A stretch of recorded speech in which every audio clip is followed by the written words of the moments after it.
Kenya bago tuke mag golf tielo mar 16 mag jolweny motisini International Military Golf Tournament tuke mag Ochan gi International Military Sports Council.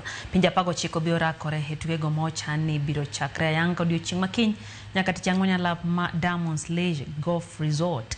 Kano wuoyo e kinde mane yawo ayanga tukego, jatend jolweny ma pachoka General Charles Kahariri olewo ni tuke mag jolweny en gino makonyo jolweny e kelo kwe kind oganda, kamano bende en thuolo magitiyo godo mar yweyo kata yudo paro maliw makonyogi timo tijegi maber pile ka pile.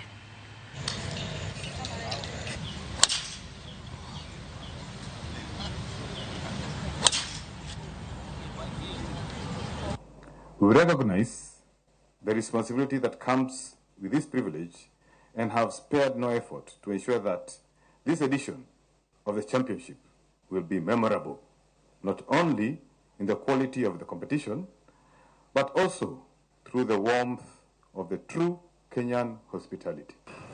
The significance of sports in military cannot be overstated. This is so because in the military profession, we often operate in spaces marked by conflict, division, and uncertainty. Yet, gatherings such as this remind us of our shared humanity. It is a great pleasure for me today as official CISMA representative being here to represent all CISMA authorities and all member nations part of this organization. CISMA, as the highest level military sport organization in the world, has the mission to enhance mutual respect and develop friendly relations among its member nations.